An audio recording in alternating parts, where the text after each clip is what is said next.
Hey guys, আসসালামু আলাইকুম। তো তোমরা সবাই কেমন আছো? আর আমিও অনেক ভালো আছি। তোমরা কেমন আছো আমাকে কমেন্ট করে অবশ্যই জানাবে।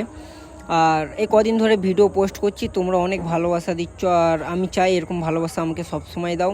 তো আজকের ভিডিও কন্টেন্ট হচ্ছে আমার মামাতো ভাইয়ের গাড়িটা ধুতে যাবো। তো কোনো কন্টেন্ট নেই আমার কাছে, তো এইটাই একটা বের করলাম যে তোমাদেরকে দেখাই গাড়িটা ধুতে যাবো। তো কথা বলতে বলতে গাড়ির সামনে চলে এসলাম। তো গাড়ি প্রায় দেখতে পাচ্ছ তোমরা কেমন অবস্থা হয়ে আছে।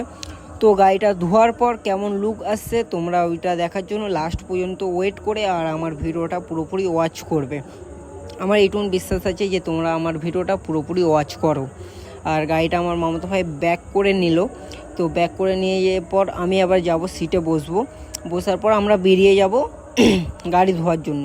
তো গাড়ির ভিতরে আমি প্রায় বসার পরেই যে এটা অনুভূতি করলাম যে গাড়ির ভিতরে প্রচণ্ড গরম, মানে বলে বোঝানো যাবে না। মানে টানা রোদের উপরে ছিল, তো ভিতরে অনেকটাই গরম হয়েছিল।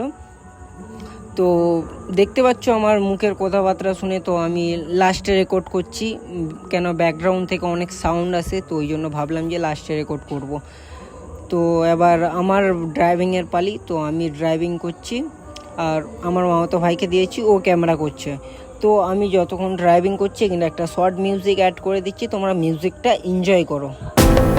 তো গাইস, ফাইনালি আমরা আমাদের লোকেশানে পৌঁছে গেলাম। পৌঁছে যাওয়ার পর আমি একে বললাম যে গাড়িটা তোর হিসাবে তুই এক সাইড করে লাগিয়ে নে, যে পানি আমাদেরকে অ্যাকচুয়ালি নিচে থেকে তুলে এনে গাড়িটা ধুতে হবে। তো ও ঠিক আছে, ওর মতন ও লাগিয়ে নিল গাড়িটা, আমাদেরকে নিচে থেকে পানি তুলে এনে গাড়িটা ধুতে হবে।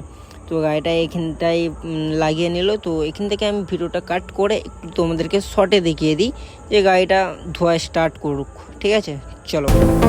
তারপর ফাইনাল লুক তোমরা দেখতে পাচ্ছ, অনেক আগের থেকে অনেকটাই চমকাচ্ছে। তো ভাবলাম মনে মনে এখানে একটা শর্ট ভিডিও শ্যুট করে নেওয়া যাক। ভিডিও কমপ্লিট করার পর আমাদের ডাইরেক্ট দেখতে পাচ্ছ যেখানটায় গাড়ি ছিল সেখানটায়।